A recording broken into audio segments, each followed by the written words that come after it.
the subject of nationalism, and particularly when it comes to in context with India, we have to first try to understand what India is, then we will be able to understand what nationalism is. देखिए, भारत दुनिया का सबसे बड़ा लोकतंत्र है, ये एक factor है.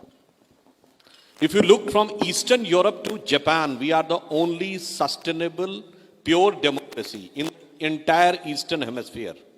ये दूसरा सत्य है.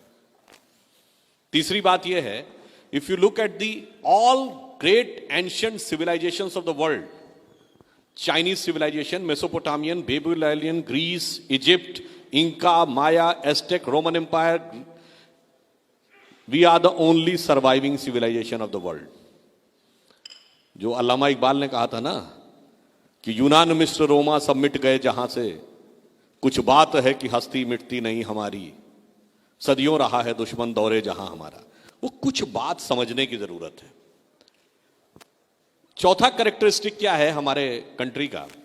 We are the only major country in the entire world history which never went for invasion. और आखिरी कैरेक्टरिस्टिक हमारे नेशन की क्या है?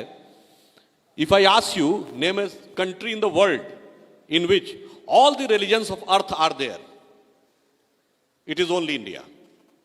ज़ोरोस्ट्रियंस, पारसी अपनी जमीन से खत्म हो गए, बचे हैं तो सिर्फ भारत में.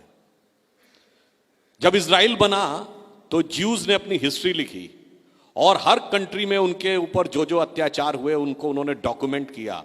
और सिर्फ इंडिया एक कंट्री था जहां के ज्यूज ने लिख के भेजा कि forget about persecution, we never faced any discrimination. और इससे भी ज्यादा मैं आपसे कहूं, ओल्डेस्ट चर्च कहां पे है? ठीक है, उसको लेकर एक डिबेट भी है, but it is believed that it is in Malabar coast of Kerala. In Kerala the roots of Christianity is more ancient than Europe. और अगर आपसे पूछें, मैं देखिए कोई बहुत बड़ा इस्लामिक मामलों का जानकार नहीं हूं, पर इस्लाम में 72 फिरके हैं.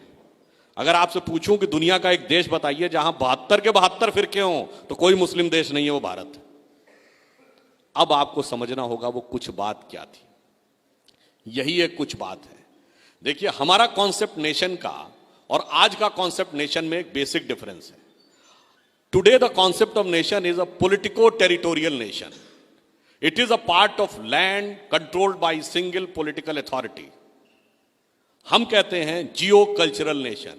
It is certain set of cultural values which inspires and motivate for generations and generation. So, in our concept, national or nation is a thought.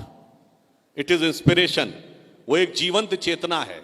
इसीलिए हमारे यहाँ राष्ट्र को भारत माता कहा गया है, जमीन का टुकड़ा नहीं कहा गया है. अब जो आपने कहा गया, हम किस ढंग से देश को जोड़ते हैं, कैसे हम जुड़ जाते हैं, मैं एक छोटा सा उदाहरण देता हूं. आप देश के किसी भी हिस्से में खड़े होकर, जो हमारी संस्कृति के प्रतीक है, दुर्भाग्य यह है कि जो कुछ बात थी उसको मैकॉले स्कूल ऑफ थॉट के चलते हुए उसको रिलीजियस एंगल में पोर्ट्रे करके एक पर्टिकुलर आइडियोलॉजी पे डाल दिया गया. मैं एक छोटी सी बात कहता हूं. इस देश के जो राष्ट्र पुरुष हैं, आप कहिए जी मैं तो राम का भक्त हूं, तो राम की राजधानी अयोध्या से लेके और राम सेतु दक्षिण तक पूरा का पूरा देश से आप कनेक्ट हो जाते हैं. आपने कहा नहीं जी राम का नहीं, मैं तो शंकर जी का भक्त हूं, तो अमरनाथ से लेके रामेश्वरम तक और काशी विश्वनाथ से लेके मल्लिकार्जुन तक आप पूरे देश से जुड़ जाते हैं. आपने कहा नहीं जी मैं तो देवी का भक्त हूं, तो आप वैष्णो देवी से लेके और कन्याकुमारी तक और मुंबा देवी से लेके कामाख्या तक जुड़ जाते हैं. कोई भी हमारे यहां कथा सुन लीजिए, कहानी सुन लीजिए, देश के भिन्न भिन्न अंचलों से कनेक्शन. और इतना ही नहीं, एक उदाहरण देना चाहता हूं. रामेश्वरम आप में से जितने लोग गए होंगे, अगर आपने देखा हो वहां 22 कुओं से स्नान करना पड़ता है. वो हर 22 कुआं एक एक तीर्थ का सिंबल है. Means sitting on the farthest southern point of country you are connected to the northern most part. और जब आप वहां रामेश्वरम में शिवलिंग के दर्शन करने जाते हैं, उससे पहले पुजारी कहता नहीं, पहले इस वाले शिवलिंग के दर्शन करिए. तो आप कहते हैं ये कौन है? कहते हैं ये काशी विश्वनाथ. काशी विश्वनाथ कहां? नॉर्थ में. आपको दूसरा उदाहरण देता हूं. जब आप पूजा करते हैं, हाथ में जल लेते हैं, तो पुजारी क्या श्लोक बोलता है? गंगे च यमुने च गोदावरी सरस्वती नर्मदे सिंधु कावेरी जलेस्मिन सन्निधिम कुरु. देश की सारी नदियों के जल को मैं प्रतीक रूप में स्मरण करता हूं. ये वो चीज है जो आप किसी भी परिस्थिति में रहें, कोई हिस्सा किसी भी पॉलिटिकल पावर के कंट्रोल में रहे, मगर आपका दिल उससे जुड़ा रहता है। और आज भी वो चीज है। उदाहरण दे के कहता हूं, ननकाना साहब पाकिस्तान में चला गया, पर गुरु नानक की शिक्षाएं भारतीय इतिहास का हिस्सा है या पाकिस्तान के इतिहास का? न पाकिस्तान के इतिहास का हिस्सा है, न पाकिस्तान ओन करता है। ओन भी हम ही करते हैं और वो हिस्सा भी हमारा है। तो कोई जमीन का टुकड़ा कट जाने से चेतना नहीं कट जाती। और आज भी मैं कहूंगा, हमारे नेशनल एंथम में पंजाब, सिंध, गुजरात, मराठा है, तो सिंध तो आज भारत का हिस्सा नहीं है। कुछ लोगों ने शायद कोर्ट में जाके प्रयास भी किया था, खैर वो जो भी टेक्निकल रीजन से इससे कोर्ट ने मना कर दिया। तो पंजाब, सिंध, गुजरात, मराठा कहता है सिंध आज भी हमारा हिस्सा है कॉन्शियसनेस का। इसलिए हम जिस नेशनलिज्म की बात करते हैं वो हमारा, देखिए, कंट्री अलग है, नेशन अलग है, देश अलग है, राज्य अलग है और राष्ट्र अलग है। देश है जमीन, राज्य है पॉलिटिकल अथॉरिटी। अगर पॉलिटिकल अथॉरिटी सब कुछ होती तो 20वीं सेंचुरी में दुनिया का सबसे पावरफुल देश था यूएसएसआर। जरा सी पॉलिटिकल अथॉरिटी कमजोर हुई, 15 टुकड़ों में विभाजित हो गया। पूरा यूरोप रोमन एम्पायर के रूप में एक देश था 1000 साल पहले। आप एक ब्रिटिश और एक फ्रेंच को देखेंगे ना, उसमें जितना अंतर आएगा उससे उतना अंतर आपको एक पंजाबी और एक केरला नजर आएगा। Still we are one nation after 1000 year of foreign dominance. और भाई साहब वो एक साथ नहीं रह पाए, क्यों? वो इसलिए हमारे लिए राष्ट्र चेतना है और न चेतना को कोई मार सकता है, न चेतना को कोई काट सकता है। उनके लिए देश एक जमीन का टुकड़ा है जिसे कब्जा भी किया जा सकता है, जिसे तोड़ा भी जा सकता है। इसलिए हम सांस्कृतिक राष्ट्रवाद में विश्वास करते हैं। It is culture. और मैं ये भी कहूंगा, अगर आज के इस सारे प्रॉब्लम्स का सलूशन चाहिए तो वो सलूशन सिर्फ इंडिया से मिलेगा, क्योंकि हम दुनिया के इकलौते देश हैं जिसने कभी भी किसी के ऊपर कंट्रोल करने की भी कोशिश नहीं की साहब। और वो इंस्पिरेशन कहां से आता है? मैं उदाहरण देता हूं।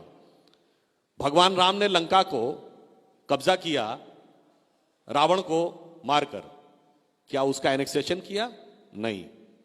वहां कोई अपना डिप्यूटी बैठाया? नहीं। इनडायरेक्ट कंट्रोल किया? नहीं। वहीं के राज्य को कहा हाँ जी साहब आप रखिए, कोई हमें चिंता की बात नहीं है। क्योंकि हमारा उद्देश्य क्या है? वैल्यूज को एस्टैब्लिश करना, ना कि कंट्री को अपने में मिलाना। दूसरा एक अंतिम एग्जाम्पल देता हूं। अमेरिका आज दुनिया में सबसे बड़ा ह्यूमन राइट्स का चैंपियन बनता है। कोलंबस जब वहां पे लैंड किए, जितने नेटिव्स थे अमेरिका के फिजिकली खत्म हो गए। आज कितने रेड इंडियन बचे हैं? They have physically eliminated all the natives. और ईस्ट में एक कंट्री है कंबोडिया।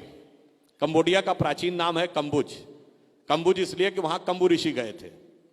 कंबु ऋषि गए, उन्होंने उनको पूरा का पूरा उनको सिविलाइज किया। कहा आप वैसे ही रहिए, ना हमने आप पे कंट्रोल किया, ना मैंने आपको अपने में मिलाया, ना आपको एलिमिनेट किया। ये कंबु और कोलंबस का जो अंतर है ना, ये वेस्टर्न माइंडसेट के नेशनलिज्म और हमारे सांस्कृतिक राष्ट्रवाद का अंतर है। धन्यवाद।